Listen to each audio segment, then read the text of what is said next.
Hi friends, welcome back to our channel. ఈరోజు నేను types of shading అనేది చూపిపోతున్నాను. Let's come. ఇది అనేది మనకి స్ట్రిప్పింగ్ అనమాట. లైట్ నుంచి డార్క్ వరకు డాట్స్ అయితే మనం ఓన్లీ డాట్స్తో డ్రా చేయాలి. నేనైతే ఇక్కడ అవుట్లైన్ గీసుకొని డ్రా చేశాను అనమాట. మొత్తం డాట్స్తో నింపేసా. నెక్స్ట్ ఇది వచ్చేసి మనకి స్క్రమ్మింగ్ అనమాట.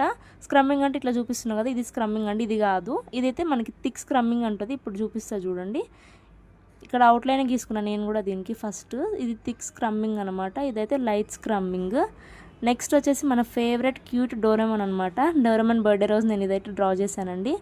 సో ఇది వచ్చేసి మనకి స్మర్జింగ్ అనమాట. మొత్తం స్మర్జ్ చేయాలి ఒక షేడ్ చేసేసి. సో నెక్స్ట్ ఇది వచ్చేసి హ్యాచింగ్ అనమాట. ఇవంతా లైన్స్ ఉంటుంది. జస్ట్ మనం లైన్స్ డ్రా చేయడమే. ఇప్పుడు చూపిస్తా చూడండి ఎలా లైన్స్ డ్రా చేయాలో. అలా పట్టుకొని డ్రా చేయాలన్నమాట. ఇదే హ్యాచింగ్. నెక్స్ట్ ఇది వచ్చేసి షేడింగ్ అనమాట. షేడింగ్లోనే ఒక టైప్ టోనింగ్ అంటారు దీన్ని. మొత్తం ఇట్లనే వేసేయాలండి. నేనైతే దీనికి అవుట్లైన్ కూడా గీసుకోవాలి, జస్ట్ నా ఇమాజినేషన్ వేసేసా. నెక్స్ట్ నా favourite and last one eagle drawing అనమాట. ఇది ఫస్ట్ లైట్లో గీసుకోండి అవుట్లైన్ మొత్తాన్ని, తర్వాత తిగ్జాలి. దీన్ని క్రాస్ షేడింగ్ అంటారు. క్రాస్ హ్యాచింగ్ అని కూడా అనొచ్చు. షేడింగ్లో ఒక టైప్. సో చూపిస్తున్నాను కదా ఇట్లా అనమాట. సో ఇదనమాట నా డ్రాయింగ్స్, 6 డ్రాయింగ్స్ అనమాట షేడింగ్లో types. So please subscribe my channel and video నచ్చితే లైక్ చేయడం అస్సలు మర్చిపోకండి అండ్ ఫాలో ఫర్ మోర్.